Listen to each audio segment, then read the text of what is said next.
My name is Darla, I'm 28 years old, and after nearly a decade of carrying stretchers through the mud and risking my life to save soldiers I barely knew, my proudest achievements became my greatest humiliation. The medals I'd sacrificed blood, sweat, and tears for, the same medals that meant nothing more than decorative trinkets to my family, sparked a conflict I never saw coming at Brenda's prestigious university gala. Right there under the glittering chandeliers of the city's most glamorous banquet hall. My older sister Brenda, the golden child and darling professor of neuroscience, demanded I remove the embarrassing metal clutter from my uniform before the ceremony began. My refusal earned me an icy dismissal from my mother, whose normally warm gaze went rigid, her words like shards of glass. "You're making a spectacle of yourself," she hissed quietly enough for only me to hear, as the other guests sipped champagne and laughed obliviously around us. My cheeks burned hot, not from shame but anger, pure, simmering anger. I had faced explosions, sniper fire, even carried grown men twice my size on my back through hellfire, but her disdain hurt worse than any physical pain I'd ever felt.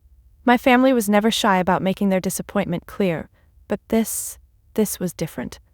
This was a betrayal that stabbed deep into the soul, twisting cruelly. "I expected better from you," my mother spat, turning away with practiced precision, leaving me alone and stranded among a sea of judgmental glances. I didn't cry. I never cried, not even in Afghanistan when bullets hissed past my ears. Instead, her rejection ignited something fierce within me, a stubborn resolve to finally stand tall, proudly in my own truth. My silence became defiance, my stillness, rebellion. I straightened my uniform and let the medals shine brighter. Little did I know then that those ribbons of bravery, woven from years of silent sacrifice and sweat-soaked courage, were about to change everything. But before I tell you how a single, unexpected phone call from the president himself shattered my family's facade, forcing them to confront the truth they had refused to see, let me know where you're watching from, and hit subscribe if you've ever fought unnoticed battles for family approval. Because trust me, you have no idea what they'll do once the world finally notices. Growing up in a household defined by degrees, publications, and prestigious titles was exhausting when your greatest talents couldn't be quantified by letters after your name. My parents, both professors, lived and breathed academia. Their dinner table discussions revolved around grant applications, tenure track openings, and published research. Brenda was their perfect protégé. Her path paved by scholarships, recognitions, and award ceremonies. Her every step forward became their pride, each accolade another point of validation. Me? I was the anomaly. Not unintelligent, far from it, but books and theories didn't ignite my spirit the way action and purpose did. I wanted hands-on impact. I needed something raw and immediate. The army called out to that restless part of me, a place where intelligence and intuition merged into instinct. Joining the military was never a rejection of my family's values, just a different way of embodying them, something they never seemed to understand. My father barely glanced up from his papers the day I shipped out for basic training. "Be safe," he murmured absently, his pen scratching against paper louder than his voice. My mother handed me a perfunctory hug that felt obligatory and brief, more formal than maternal. Brenda didn't even look up from her thesis notes, only waving distractedly as I stepped out the door into my future. The army was brutal yet beautiful, and every wound I tended, every life I saved reminded me that I was exactly where I needed to be. Yet every medal pinned onto my chest felt strangely hollow, a triumph I could never truly share.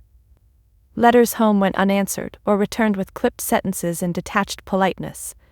Each achievement I shared became another echo in the vast void between my family and me. Tonight, standing under the glittering chandeliers at Brenda's gala, their silence became painfully loud.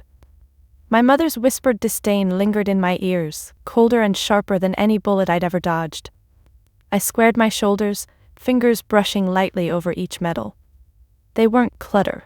They were stories. Stories of courage, of lives held together by my hands, of heroes who would never be known beyond the battlefield. My chest tightened with pride and a quiet sorrow that the people who mattered most refused to see my worth. Yet a strange sense of calm washed over me. Tonight would become a tipping point, though I couldn't know exactly how or why. I sensed it like a distant storm rolling in. Change on the horizon, inevitable and electrifying. The weight of my medals felt heavier, more significant. Something big was coming, something that would shake my family awake, whether they were ready or not. But nothing, not even a battlefield medic's instinct, could prepare me for the storm that was about to explode into my life, forever changing the way my family saw me, and more importantly, the way I saw myself.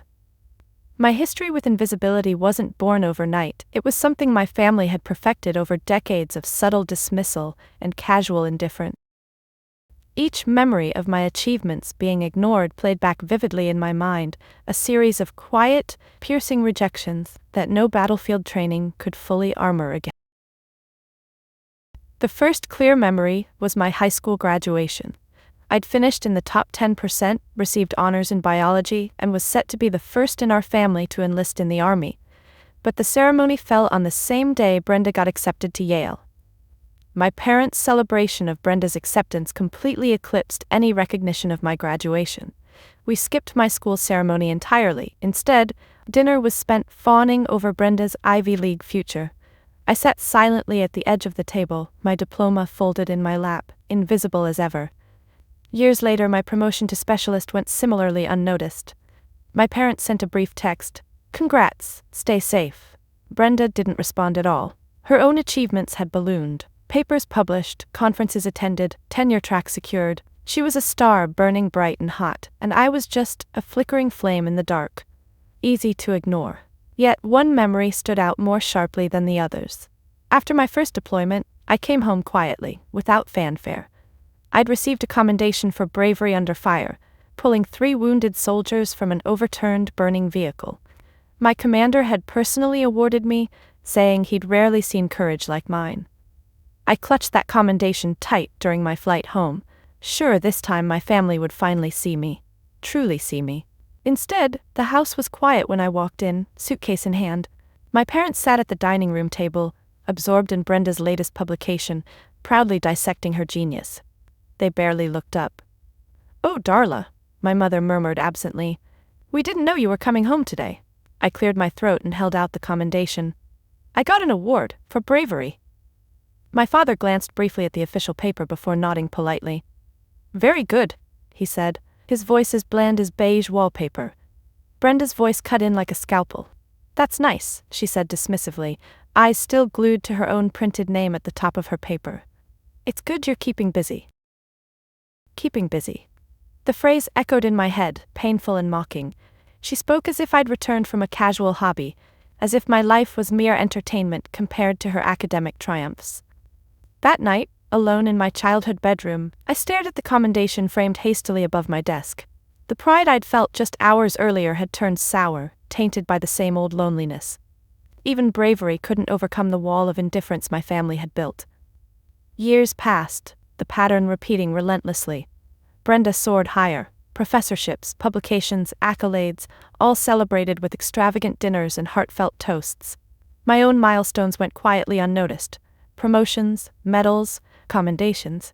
I stacked them privately, each one a silent testament to the life I'd chosen. My parents acknowledged my achievements only in passing, and even then, their comments always carried the subtle sting of disappointment. "Isn't there anything more challenging you could do?" my mother asked once, sipping her coffee, eyes distant. I had laughed bitterly in response, stunned into silence. More challenging? I'd held bleeding bodies together with my bare hands. I'd sprinted through sniper fire to reach fallen comrades, and yet, to them, my uniform represented wasted potential. The truth was, I'd long stopped expecting their approval. I'd hardened myself to it, built armor around the part of me that craved their recognition. But beneath that hardened shell, a tiny, desperate hope lingered, a childish wish that someday they'd finally see me. Yet tonight at Brenda's gala, that armor was pierced once again.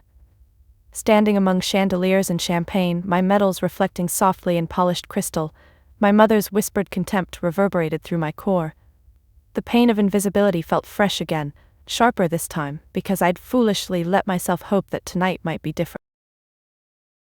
I glanced around the lavish room, realizing how little these people understood of real bravery. I didn't need their admiration.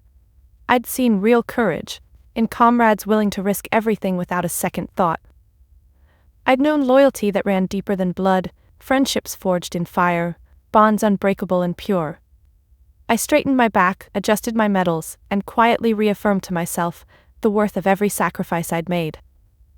Tonight was not just another humiliation, it was a turning point, even if I didn't fully understand how yet. Something deep in me was shifting, hardening into something unbreakable. My family's blindness had always defined my story. But tonight, their casual disdain had ignited something new, a fierce resolve. No matter what happened next, I was done being invisible. The phone buzzed softly in my pocket, startling me from my thoughts. A quick glance made my pulse spike sharply. The number was official, unknown, unmistakably important. I felt the first ripple of something monumental, my heart racing. Something big was happening. Something even my family couldn't ignore. And for once, the world was about to force them to finally see me clearly. The call came at precisely 7:42 p.m., vibrating silently against my fingertips as the gala's polite laughter buzzed softly in the background. A sudden pulse of anticipation shot through me, like lightning flashing behind dark clouds. I stepped discreetly away, moving quickly toward the edge of the crowded ballroom, seeking a moment of quiet amid the swirl of glittering gowns and crisp tuxedos. "Hello?" My voice was steady, betraying none of the sudden anxiety that tightened my chest. "Specialist Darla Harrington?" The voice on the other end was professional, clear, with a hint of authority that made my spine instinctively straighten. "Yes, this is she. This is Major Stephen Collins from the Department of Defense Public Affairs Office. Are you somewhere private?" My pulse quickened. "The Department of Defense? I am now," I said, stepping further into a quiet alcove hidden behind a large marble pillar. The din of Brenda's guests faded, leaving only the sound of my heartbeat pounding urgently in my ears. "Specialist Harrington," Major Collins continued, voice firm yet gentle, "the President of the United States has personally reviewed your extraordinary record of bravery during your recent deployment. He will be publicly recognizing your heroism at a ceremony next week. Your actions saved multiple lives, and he believes the nation should honor your courage properly." I stood frozen, the world suddenly tilting beneath my feet. Recognition? From the President himself? After years of quiet, unspoken valor, could this truly be happening? "Specialist Harrington?" Major Collins asked gently, breaking my stunned silence. "Did you hear me?" Yes, sir, I heard you." My voice trembled slightly, betraying the deep wave of emotion rushing through me. "Thank you, Major. It's just unexpected." His tone softened slightly, a hint of warmth slipping past his formal demeanor. "It shouldn't be, Darla. Your bravery and dedication have long deserved recognition. We'll send the official invitation shortly. Until then, keep this confidential." "Understood," I whispered, barely managing the words. The call ended abruptly, leaving me clutching the phone in stunned silence. My breath felt short, ragged, as though I'd just sprinted across an open battlefield. Recognition. Public acknowledgement of the quiet bravery I'd carried secretly for years. My mind flashed vividly to that unforgettable day, the moment I'd saved those lives, a desperate, heart-stopping blur of action and adrenaline. We were on patrol, pushing through oppressive heat, dust thick enough to choke. I'd scanned the horizon, senses alert when the blast tore through our convoy, shattering metal and silence alike. Chaos erupted instantly. I had bolted toward the explosion instinctively, heartbeat pounding in my ears louder than the gunfire echoing through the air. Smoke burned my eyes, shrapnel flew dangerously close, yet all I saw clearly were fallen soldiers needing immediate help. My hands trembled as I secured tourniquets, dragged wounded men from the wreckage, screaming orders above the roaring flames. Fear tightened its grip around my chest, but something stronger, something unyielding surged within me, forcing me forward. I refused to stop, even when enemy fire intensified, even when bullets tore past me so closely I could feel their lethal kiss. In the end, 4 soldiers survived because of my actions, my friends, comrades, brothers in arms. I was awarded yet another commendation, pinned hastily during a rushed ceremony, but I'd never expected anyone back home to notice, certainly not the President himself. Standing now in the glittering warmth of Brenda's gala, my knees felt suddenly weak. The memories rushed forward, faces of those soldiers I saved, their silent gratitude etched permanently into my soul. Tears pricked the corners of my eyes, but I refused to let them fall.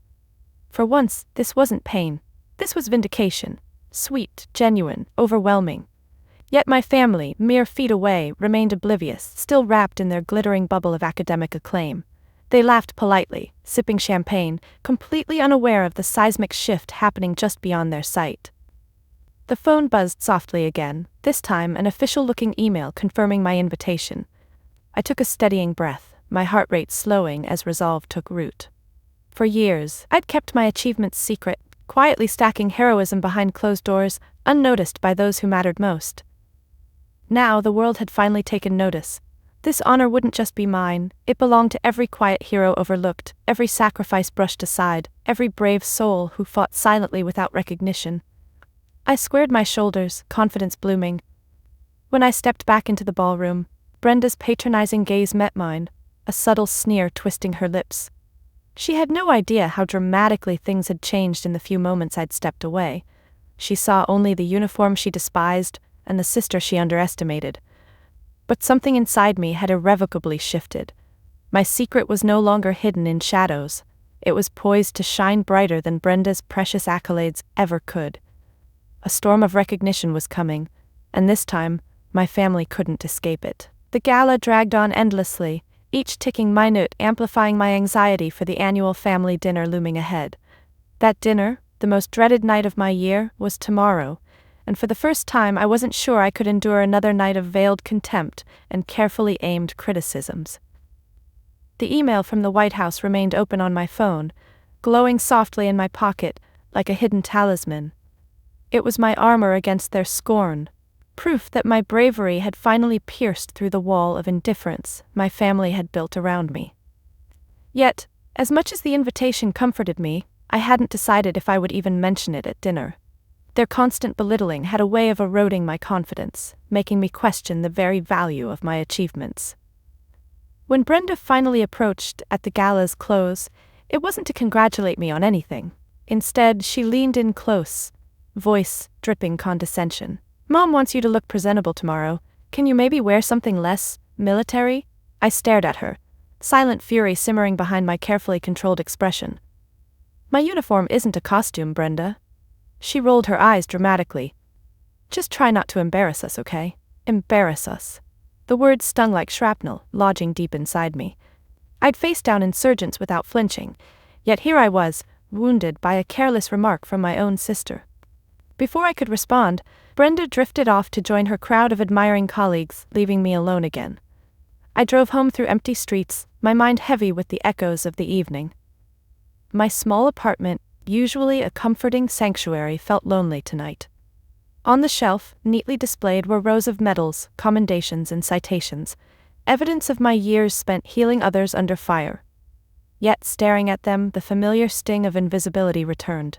Tomorrow night, my parents would once again dismiss each one as mere trinkets, insignificant compared to Brenda's academic certificates and polished plaques. I sank onto the couch, memories crowding my tired mind. The truth was, despite my resolve, I dreaded facing their judgment again. Each family dinner had become its own kind of battlefield, and I felt increasingly unarmed and vulnerable with each passing year. Sleep came in restless, fragmented waves, riddled with unsettling dreams. I woke before dawn, heart pounding as if still trapped in a combat zone. Unable to settle, I brewed coffee, pacing my apartment as morning sunlight filtered softly through the window. My phone buzzed again, jolting me from my troubled thoughts. It was a text from my mother, brief and clinical as always. "Dinner tonight, 6 p.m. sharp? Don't be late." I sighed deeply, running fingers through my tangled hair. The tension coiled in my chest tightened, a familiar ache returning. For hours I busied myself with menial tasks, cleaning my already spotless apartment and rearranging the medals as if their careful positioning might somehow change how my family viewed them. But the pit in my stomach only grew deeper as the afternoon slipped away, inching closer to the inevitable moment I'd have to face their cold scrutiny again. As evening arrived, I stood in front of my mirror, staring into my reflection with quiet intensity. I could wear civilian clothes, blend in, surrender once again to their expectations. But as my eyes landed on my uniform, crisp and proud, something deep within me hardened. No. Tonight, I wouldn't hide. With deliberate movements I buttoned my uniform carefully, smoothing each crease, straightening each medal. Every ribbon and insignia represented a moment of courage, sacrifice, and strength, each earned under circumstances my family couldn't possibly imagine. Yet as I drove toward my parents' sprawling home in the affluent suburbs, anxiety clawed at my throat again. Familiar dread twisted my stomach as I pulled into their long driveway, lined with perfectly manicured hedges and softly illuminated flower beds. My childhood home loomed ahead, beautiful, elegant, cold. Inside, the warm glow of the chandelier through the front window offered little comfort. I knew the script by heart. Brenda's endless academic triumphs dominating the conversation, my own experiences reduced to minor footnotes, tolerated only briefly and begrudgingly. As I approached the front door, I paused, gathering courage as if preparing once more for battle. I took a deep breath, squared my shoulders, and stepped inside. The foyer was brightly lit, elegant and familiar, filled with Brenda's trophies and framed photos of her countless achievements. My medals had never earned a single spot in that shrine to perfection. Voices drifted from the dining room, laughter punctuated by Brenda's self-assured commentary. My mother's voice rose above the rest, a sharp edge of criticism slipping through her polite laughter. And Darla? Well, let's just hope she doesn't bring up any of her army stories tonight. It's always so tedious. A ripple of mocking laughter followed, chilling my heart. I stood frozen in the shadow of the doorway, fists clenched, shame and fury warring within me. But then I felt the reassuring weight of my medals against my chest. Tonight was different, I reminded myself fiercely. Tonight my secret, the recognition that had been building silently in the shadows, was waiting in the wings, powerful and undeniable. They had no idea what was about to hit them, and frankly, neither did I. But something inside me whispered that this dinner, as dreaded as it was, would finally shift the balance forever. With newfound resolve, I stepped forward, ready at last to face the storm. Stepping into the dining room felt exactly like crossing enemy lines. Every muscle tensed, senses sharpened, braced for the familiar barrage. The polished silverware and delicate china glinted softly beneath the chandelier's golden glow, but the elegance couldn't mask the hostility hanging thickly in the air. Darla, so glad you could make it, my mother greeted me with practiced politeness, her eyes lingering critically on my uniform, her smile tightening with barely concealed displeasure. I took my usual seat at the far end of the table, isolated by design. Near enough to participate, but distant enough to remind me I'd never fully belong. Brenda sat opposite me, radiant and confident, effortlessly dominating conversation as always. Mom, Dad, did I tell you my latest research is getting published in the Neuroscience Journal? Brenda announced, her voice full of easy pride. They say it's groundbreaking. The table erupted into enthusiastic praise. My father's face lit up, pride unmistakable. Brilliant, Brenda. Absolutely brilliant. I never doubted you for a second, sweetheart, my mother gushed, touching Brenda's hand affectionately. My stomach churned quietly. Brenda's success was predictable, comforting, celebrated. My own courage had never provoked such warmth. Quietly, I reached for my water glass, feeling suddenly invisible once again. Then, inevitably, my father turned to me, his voice laced with detached curiosity. Darla, still busy with your military job? The phrasing stung, dismissive and belittling. I swallowed carefully, meeting his gaze evenly. Yes, Dad, still serving. Serving. Brenda's voice dripped with barely concealed mockery. Is that what we're calling it now? Interesting choice of words. My mother's eyes flashed briefly, warning Brenda subtly, though her own expression remained unsupportive. We just want what's best for you, Darla. It's simply a shame you're wasting your intelligence. You were always so capable. I still am, I replied quietly, refusing to break eye contact. My voice stayed calm, but anger simmered just beneath my carefully composed exterior. Brenda laughed lightly, tilting her head. I mean, maybe one day you'll finally find something more substantial. The table fell silent, each face carefully blank. Brenda's insult hung openly, undeniable in the air between us. My parents said nothing, their silence complicit, almost approving. I clenched my fists beneath the table, fighting the sting of humiliation. I'd faced insurgents, dodged bullets, and saved lives. Yet here, surrounded by family, I felt small and defenseless. Every instinct screamed to defend myself, but years of conditioned silence held me back. strangling my words. I'm proud of what I do, I finally forced myself to say, voice quiet but steady. Saving lives matters. Of course, dear, my mother responded breezily, waving off my words. It's just different from what we're used to. Brenda's research has real-world significance, long-term impact. I bristled visibly at her words. Real-world significance? Did the lives I'd saved not matter? Was sacrifice only meaningful in sterile labs and classrooms? You think saving lives isn't impactful? I challenged softly, refusing to look away. It's admirable, certainly, my father interjected calmly, voice distant. But perhaps you're overstating things slightly. Plenty of people do what you do. Brenda's work, though, that's truly rare. His dismissal cut deep, shredding the fragile confidence I'd carefully cultivated. But something stronger rose within me, defiant, fierce. I've seen courage you couldn't even imagine, I said slowly, deliberately. Real bravery, real sacrifice. If you think that's insignificant, you've never really understood me. Brenda sighed dramatically, eyes rolling toward the ceiling. Not this again. You always act like you're some secret superhero. I stared at her, heart racing. And you act like nothing I do matters, but maybe one day you'll finally see clearly. An uncomfortable silence stretched across the table, each second excruciating.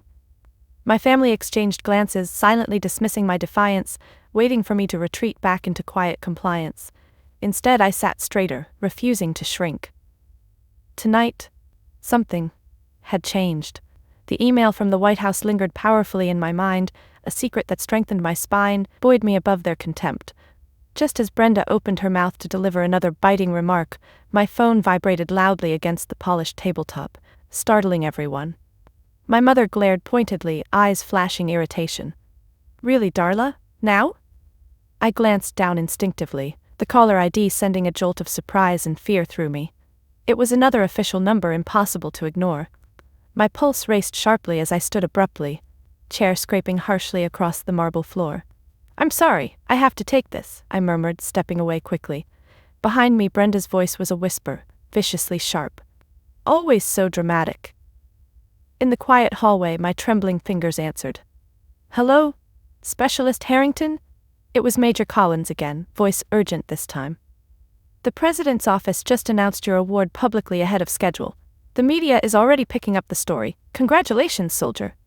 The news hit like a seismic wave, momentarily leaving me breathless. Public? Already? I glanced back toward the dining room, suddenly aware of the buzzing notifications flooding my phone. Recognition, real, undeniable recognition, was exploding beyond these walls, transforming my quiet heroism into something impossible for my family to ignore. Taking a deep breath, I steadied myself. Tonight's humiliation had been painful, but now I knew it had been the last. My family had no idea yet, but they were about to witness a truth they could no longer dismiss. Returning to the table, I felt strangely calm. For the first time, their judgment didn't define me. I knew who I was. And finally, the world was about to know it too. The dining room felt colder when I returned, every face turning to me with barely concealed irritation. Brenda's expression was openly disdainful, her perfectly arched eyebrow raised accusingly. My mother's lips were pressed tight, the quiet disappointment palpable. Everything all right, Darla? My father's voice held no genuine concern, merely impatience at the interruption. Actually, I said softly, the weight of the recent call settling powerfully in my chest, everything's more than all right. Brenda sighed dramatically, rolling her eyes toward the ceiling. And the theatrics continue. But this time I didn't flinch. Something had shifted, irreversibly within me. The news of my recognition was already spreading outside these walls, beyond my family's dismissive reach. The certainty strengthened my resolve, igniting something fierce and immovable inside me. I received a call, I began calmly, meeting each gaze steadily. From the Department of Defense. My mother raised a skeptical brow, dismissing my statement with a tight smile. That's lovely, dear, but perhaps we can discuss your calls later? No, I said firmly, surprising even myself with my boldness. We'll discuss it now. My sudden assertiveness shocked the room into tense silence. Brenda leaned back, amused and skeptical. My father's expression hardened, the mask of patience cracking. The President announced a national honor for my service, I explained clearly, my voice unwavering. For bravery under fire. Apparently it's already public. Brenda laughed openly, mockingly. Please, you're exaggerating again. But her laughter died abruptly as my phone buzzed insistently again, a flurry of notifications lighting up the screen. News alerts, messages, calls. The world was waking up to the truth my family refused to see. My father's eyes narrowed, his voice cold. If this is some kind of stunt— It's not, I interrupted calmly, holding up my phone screen to show him a headline clearly displaying my name, the word heroism prominently beside it. It's real. Silence thickened, the realization hitting each face in stages. Shock, disbelief, then finally discomfort. My mother's gaze flickered, uncertain and flustered. Brenda's cheeks flushed hotly, her smug confidence faltering for once. This doesn't change anything, Brenda said bitterly, her voice strained. It's still just your job. You chose this path. I stared back steadily, calm in a way I'd never felt before. You're right, I did choose this. I chose bravery, sacrifice, saving lives, and that matters, even if you can't see it. My father stood abruptly, tension rippling through his frame. Enough, he snapped sharply. You've always insisted on being difficult, but this constant attention-seeking, it's unacceptable. Attention-seeking. The accusation landed heavily, but this time it bounced harmlessly off the armor of truth I now carried. You think risking my life is attention-seeking? I asked softly, defiance clear. Saving wounded soldiers is trivial? My father's eyes darkened dangerously, his voice low and final. It's never been about your work, Darla. It's your refusal to acknowledge what really matters. This family, our values, you've embarrassed us repeatedly, and this latest spectacle confirms everything. As far as we're concerned, you're no longer part of this family. The words hung in the air, sharp and unyielding, slicing deeper than any weapon I'd faced on the battlefield. Disowned. The word echoed through me, powerful and painful. Yet strangely, beneath the initial sting, something else bloomed. Relief. Brenda smirked quietly, thinking she'd won. My mother stared coldly, unable or unwilling to defend me. But their silence didn't crush me this time, it freed me. My value was no longer defined by their narrow judgment. Fine, I finally said, voice calm, shoulders steady. If you can't respect who I am or what I've done, maybe I'm better off without your approval. Their stunned silence filled me with unexpected strength. I stood slowly, chair sliding quietly behind me. I've spent years chasing your acceptance, I told them, words ringing clear. But I realize now I don't need it. I've earned my own honor, my own dignity, and nothing you say can diminish that. My mother's mouth opened slightly, shock overtaking her poised facade. Brenda's gaze faltered, genuine confusion and something else, perhaps regret, flickering briefly behind her eyes. I wish things were different, I said softly, sincerely, but your blindness isn't my burden anymore. Turning away, I walked out slowly, each step carrying me further from the weight I'd carried my whole life. Behind me, silence echoed, stunned and uncertain. I didn't look back. Instead, I stepped into the night, breathing deeply as cold air filled my lungs, sharp and cleansing. Outside, my phone continued to buzz urgently, the world calling to celebrate what my family had dismissed. I answered briefly, confirming my attendance at the presidential ceremony, feeling the final threads connecting me to their toxic expectations snapping cleanly away. Standing beneath the stars, I let the enormity of the moment settle fully into my soul. They'd cast me out, thinking it a punishment. But what they'd actually done was free me. Tonight had changed everything. My family had lost the power to shame or belittle my sacrifices, and now the world was waiting, not just to recognize me, but to validate something deeper, truer, and more valuable than they'd ever understood. Finally, I was free to embrace the honor I had earned, not from them, but from within myself. The drive home felt surreal, my heart alternating between heaviness and an odd exhilaration. Behind me lay the wreckage of my family's rejection, harsh and definitive. Yet ahead, something entirely different waited. Recognition, respect, validation from an authority higher than my parents' disapproving standards. My phone wouldn't stop buzzing, filling the quiet car with bursts of urgent energy. Reporters, old friends, even distant relatives I hadn't spoken to in years. News of the president's announcement had exploded across media, swiftly making its way into my small corner of the world. Each message was a tiny jolt, electrifying and intimidating. As I stepped inside, the apartment felt warmer than ever, welcoming me like an old friend. I was just removing my uniform jacket when a knock startled me. Through the peephole, I recognized familiar faces waiting eagerly outside. My closest friends from the unit, soldiers who'd been there through every struggle and every quiet triumph. Opening the door, I was immediately engulfed in warmth and laughter. "You didn't think we'd let you celebrate alone, did you?" Shayla teased gently, eyes twinkling as she hugged me tightly. Behind her, Marcus lifted a pizza box in triumph. "And we brought food!" The laughter that filled my apartment was a balm against the earlier pain. Sitting cross-legged on my living room floor, eating pizza straight from the box, surrounded by the friends who'd truly understood my sacrifices, I finally felt the suffocating weight of my family's rejection lifting. Marcus raised a slice, a mock toast glowing in his eyes. To Darla, our quiet badass finally getting the respect she deserves. Cheers erupted, warmth and sincerity filling the room, washing away years of unspoken disappointment. For the first time, I allowed myself to relax fully into this space, soaking in genuine appreciation from those who truly mattered. My phone vibrated again, interrupting our laughter. Shayla glanced down curiously, eyes widening. Darla? It's CNN," Marcus whistled softly. "Guess you're a big deal now." Taking a deep breath, I answered carefully, feeling a surge of confidence. "Hello? Specialist Harrington, this is Andrea Harper from CNN," the voice said warmly. "Congratulations on your commendation. Would you be willing to join us for a live interview tomorrow? America wants to hear your story." The request stunned me momentarily. My story, finally told openly, without shame or apology.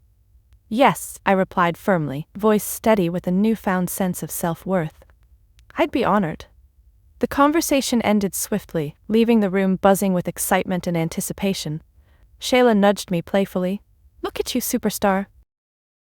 Yet even as laughter filled the room again, my mind drifted briefly back to my parents, to Brenda, and their stunned, disapproving faces. Despite the joy around me, a quiet ache lingered, not for their approval, but for the lost chance at genuine family understanding. But Marcus noticed my quietness, reaching out gently. "You okay?" I nodded, thoughtful but sincere. "It's strange. I thought I'd be broken if they ever cast me out. But now it feels like I can finally breathe." Shayla smiled knowingly, eyes gentle with understanding. "Sometimes, losing toxic approval makes room for something better." Her words resonated deeply, touching the core truth I'd long avoided. I'd spent years holding myself small to fit their narrow expectations, craving a validation they'd never willingly give. Tonight, that had finally ended. It was painful, but freeing. Around midnight, my friends reluctantly left, promising to return tomorrow for moral support. As I closed the door, quiet once more enveloping the apartment, I let out a deep, exhausted sigh. Tomorrow would bring exposure, attention, recognition, everything my family had tried to deny me. I wandered to the shelf lined neatly with my medals, each a tangible reminder of courage quietly endured. Gently I touched the ribbons, feeling pride welling powerfully within my chest. Tonight had been painful, yes, but it had also been a powerful awakening. My family's judgment no longer had the power to diminish me. My worth had never been theirs to determine, and finally I knew it. Taking a final glance at the medals, I smiled softly to myself. Tomorrow the world would see clearly what I'd always known. I was brave, worthy, and valuable exactly as I was. Turning away, I stepped toward my bedroom, heart finally at peace. My family's rejection had been harsh, but the freedom I'd gained was invaluable. Tomorrow's recognition from the president was merely confirmation of something deeper I'd already found within myself. The storm had passed, leaving clarity and strength behind. Tomorrow the world would see Specialist Darla Harrington clearly, but tonight, for the first time, I finally saw myself. Morning arrived like a gentle breath, sunlight filtering softly through the curtains as I woke to an unfamiliar peace. But that tranquility was fleeting. Today was the CNN interview, my first public acknowledgement since the president's announcement, an event that promised to amplify the storm I'd walked through last night. My phone continued to buzz persistently. News stations, colleagues, and even old teachers who barely remembered me reached out, eager to claim some part of my story. Yet one name remained absent. My family's silence spoke louder than any call or text ever could. By midday, Shayla and Marcus had arrived, offering coffee and quiet reassurance. Shayla helped me pick an outfit, laughing gently as I fussed over what civilian clothes could adequately capture years of hidden bravery. Relax, she teased, adjusting my collar affectionately. You're already impressive enough. At the CNN studio, everything moved quickly. The bright lights, bustling crew, and camera equipment momentarily overwhelmed me. But Shayla's reassuring nod steadied my nerves, reminding me I was no longer facing my battles alone. As Andrea Harper welcomed me warmly, I felt the weight of countless eyes, curiosity and expectation buzzing palpably in the air. Yet as she spoke, her gentle respect calmed my anxiety. "Specialist Harrington, your bravery has captured America's attention," she began kindly. "Yet until now, you've been largely unrecognized. Tell us your story." I took a deep breath, grounding myself before speaking. "For years," I began, voice calm and clear, "I quietly did my job, believing courage didn't need applause to matter. But recently I've learned there's power in recognition, not just for myself, but for all soldiers who serve silently." Andrea nodded thoughtfully. "Many people overlook the quiet bravery of combat medics. What do you wish they understood?" Emotion rose briefly in my throat, my voice strengthening with sincerity. "That bravery isn't always loud, sometimes it's quiet, holding someone's hand through pain, or risking everything to save someone else. That's courage, too." Behind the cameras, Shayla and Marcus watched proudly, their silent support bolstering me. "Your family's reaction has been complicated," Andrea continued gently, careful not to push too hard. "How has that impacted you?" A brief silence filled the studio, memories resurfacing, but this time my response held no bitterness, my only clarity. For a long time, their rejection defined me, but now I see my value doesn't come from their approval. I've found my strength in something bigger. As the interview ended, applause rippled softly through the crew, genuine and warm. Andrea smiled warmly, shaking my hand. "Thank you for your courage, on the battlefield and here today." Exiting the studio, my heart was lighter, buoyed by the genuine appreciation that surrounded me. Yet, as we stepped into the lobby, my pulse spiked sharply. Standing there uncomfortable and clearly out of place were my parents and Brenda, waiting awkwardly. "Darla," my mother began uncertainly, eyes searching mine nervously. "We saw your interview. You spoke beautifully." I paused, heart aching slightly. Their sudden appreciation felt hollow, tinged with hypocrisy. "Thank you," I replied quietly, waiting. Brenda stepped forward hesitantly, a strange vulnerability softening her usual sharpness. "We didn't understand before," she admitted quietly. "We didn't try to." My father's expression shifted awkwardly, uncomfortable yet genuine. "Your bravery, it's remarkable. We were wrong." Their sudden praise was everything I'd long wanted, yet it rang strangely empty now. "Why did it take strangers recognizing me for you to finally see me?" I asked softly, hurt seeping gently through my words. My mother's gaze faltered, guilt visible beneath her careful composure. "We were blinded by our expectations," she confessed softly. "We thought bravery only looked one way. We were wrong." I sighed deeply, feeling sadness for what we'd lost, years wasted in misunderstanding. Yet within that sorrow was something else, stronger and clearer, newfound boundaries. "I appreciate your words," I finally said gently, sincerity firming my voice. "But forgiveness doesn't erase the need for boundaries. Respect isn't conditional." Brenda nodded slowly, eyes genuine for perhaps the first time. "We understand, truly." I believed her, yet I knew healing would take more than words. "Thank you," I said softly. "But I need time. Respect that." Turning away was difficult yet empowering, my steps steady as I moved toward Shayla and Marcus, their faces quietly supportive. My family watched silently, finally understanding they'd no longer define my worth. Outside, Shayla squeezed my hand gently. "That was incredibly brave," I smiled faintly, heart heavy yet hopeful. The hardest battles often are. Later, back at home, quiet surrounded me, peaceful yet charged with change. My family's sudden recognition was complicated, tinged with regret, yet it no longer defined me. I had faced down enemy fire and familial rejection, emerging stronger, clearer, more certain of my worth than ever before. Sitting quietly among the medals that lined my shelf, I finally understood the true value of my courage. It wasn't in awards or even the president's recognition. It was in my quiet determination to stand firm in who I was, despite rejection or applause. The storm had passed, leaving clarity behind. Now finally I was free to live openly without apology, defined by no one's expectations but my own. Days passed quietly, bringing with them a sense of calm I hadn't known in years. The presidential ceremony loomed closer, but instead of anxiety, a warm anticipation now filled me. Freed from my family's oppressive expectations, I finally felt genuinely seen, not only by others, but by myself.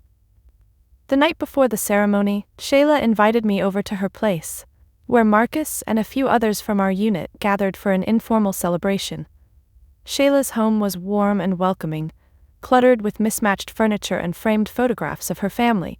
Her grandmother's crocheted blankets were draped casually across the sofas, inviting comfort in every room. As laughter and familiar teasing filled the air, I felt something powerful shifting inside me. These were the people who had always seen me clearly, valuing my bravery not as an abstract concept, but as genuine friendship forged through shared hardship and trust. Marcus raised a beer, eyes twinkling playfully. "To Darla, the toughest medic and the humblest hero we know." The room erupted into cheerful applause, the sincerity of their affection warming me deeply. Shayla nudged me gently, her smile soft. "It's nice to finally see you smiling again. You've earned it." "I couldn't have done it without you," I replied honestly, gratitude filling my voice. "Any of you." As the evening continued, conversation shifted comfortably between reminiscing about past deployments and planning future dreams. Marcus spoke excitedly about finishing his degree, Shayla shared plans to open a small bakery, and others talked about settling down, finding new paths away from war and toward quiet happiness. In their company, my earlier pain seemed distant. Their easy acceptance, unburdened by expectations or conditions, taught me more about genuine family than my own had ever shown. As we talked late into the night, I realized this was what true family looked like. Chosen, not by blood, but by loyalty, love, and shared respect. When the others finally left, Shayla and I lingered on her small porch beneath the stars, wrapped in blankets against the chill. The night was peaceful, quiet, except for the occasional hum of passing traffic and distant laughter from neighbors. Shayla turned to me thoughtfully. "Are you nervous about tomorrow?" I considered carefully, staring into the darkness. "Not really nervous, more like grateful. It's strange, but being disowned was almost freeing." She nodded knowingly. "It forced you to see yourself clearly, didn't it?" "Exactly," I agreed softly. "Their rejection felt crushing at first, but now I feel lighter, stronger somehow." Shayla smiled warmly. "Maybe because you finally stopped carrying their expectations." Her insight resonated deeply, capturing precisely how I felt. "It's funny how it took public recognition to show me what really mattered," I admitted thoughtfully. She squeezed my hand reassuringly.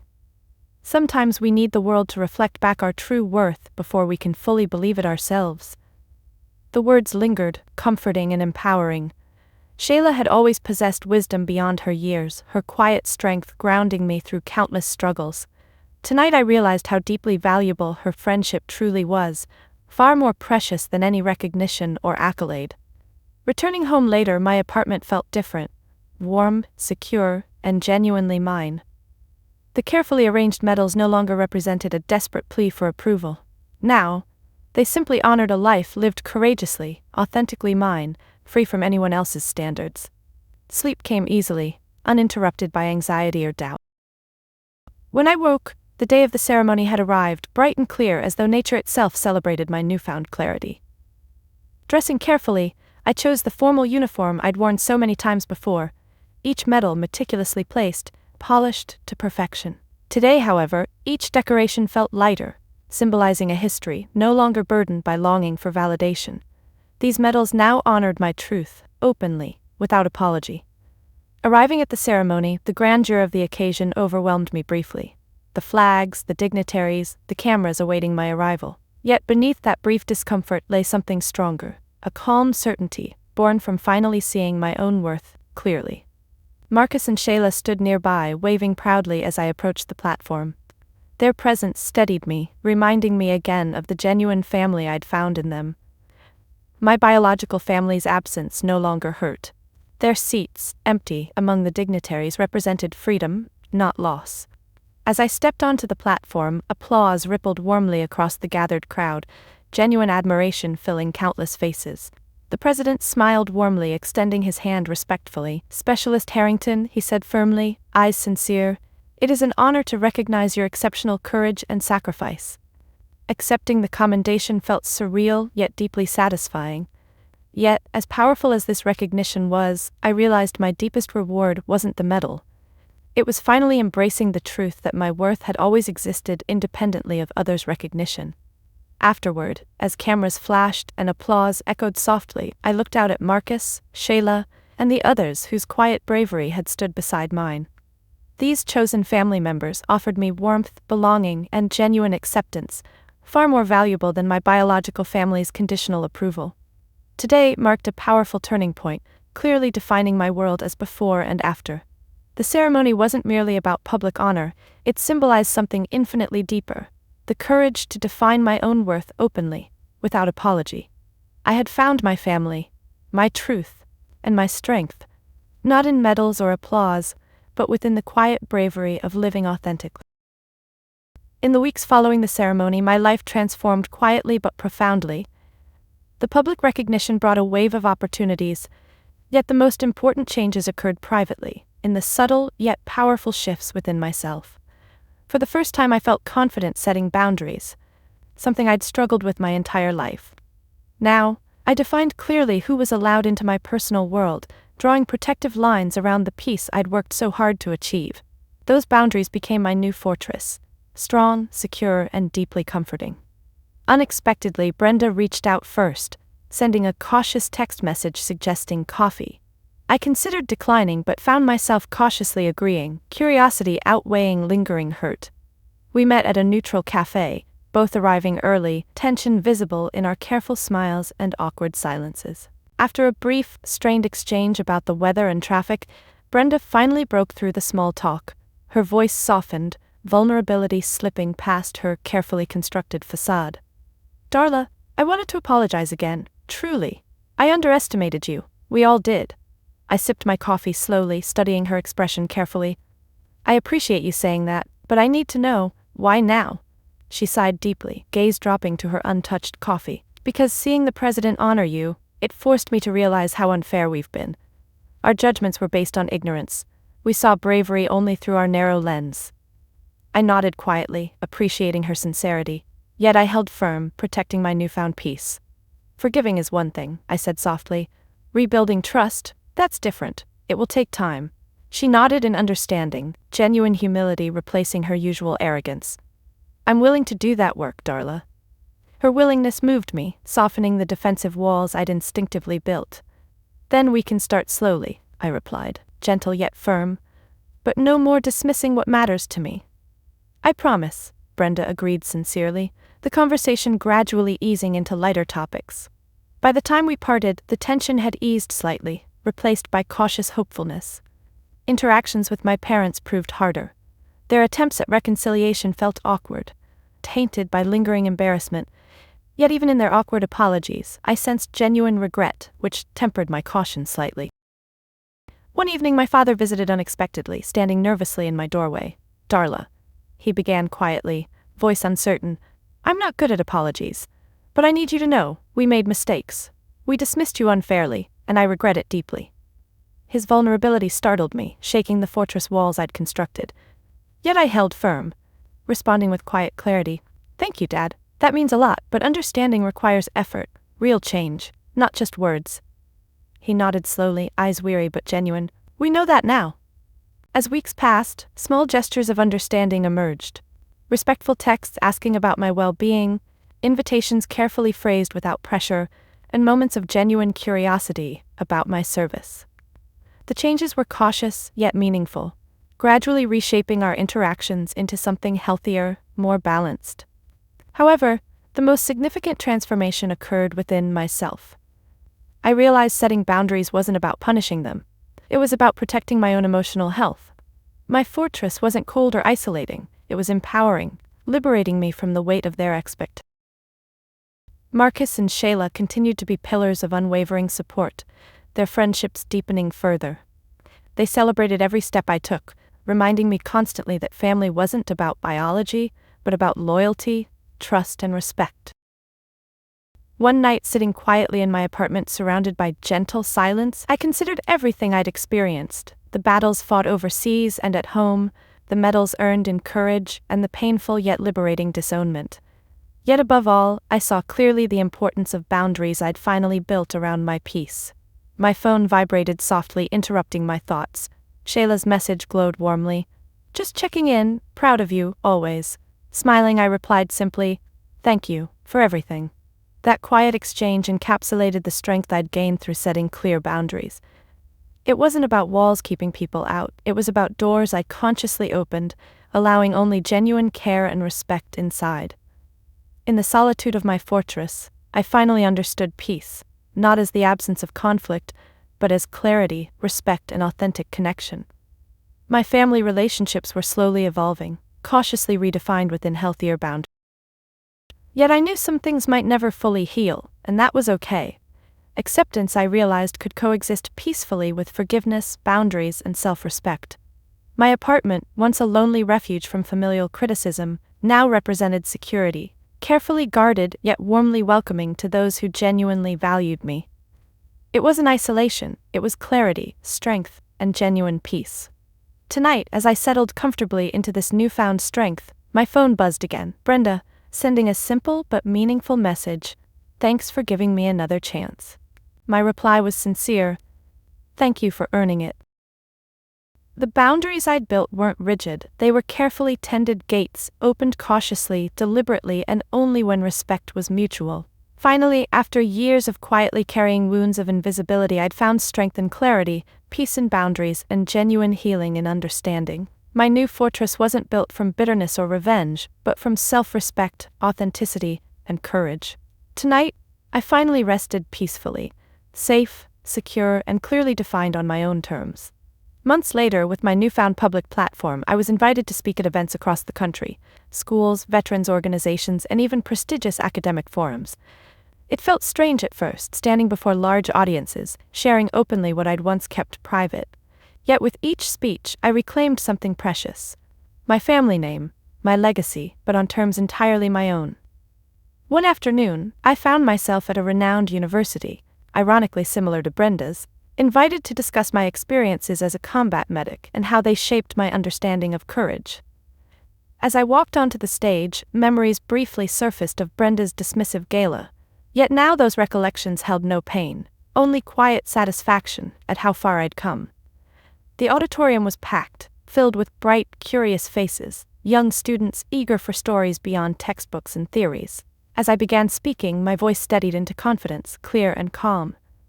"Bravery," I began thoughtfully, "is often misunderstood. Many think it's loud, dramatic, flashy, but real courage, I've learned, is quiet, humble, and deeply human." I shared stories of moments that had profoundly changed me, holding a soldier's trembling hand as I applied a tourniquet, racing through enemy fire, driven solely by the desperate need to save others. Each story, authentic and raw, resonated deeply with listeners, their faces reflecting genuine emotion and empathy. Afterward, during the Q&A, a young woman shyly raised her hand, voice hesitant yet sincere. "Did you ever feel bitter that your family didn't recognize your bravery?" I considered carefully, my answer clear and heartfelt. Initially, yes, it hurt deeply, but bitterness, I learned, only trapped me in someone else's narrative. Reclaiming my story meant redefining bravery for myself, without their approval. The room grew quiet, absorbing the honesty of my words. Another student, visibly moved, asked softly, "How did you finally find peace?"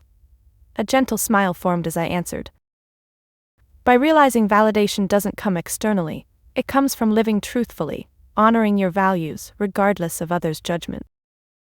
As the event concluded, applause echoed warmly, deeply sincere. Afterward, many students approached, sharing their own struggles with familial expectations, fear of failure, and the pressure to live according to others' standards. Their openness touched me profoundly. One student, especially nervous, approached last, eyes downcast. "My family expects me to follow their path," he admitted quietly, voice heavy. "How do you find the courage to choose your own?" I placed a comforting hand gently on his shoulder, speaking softly.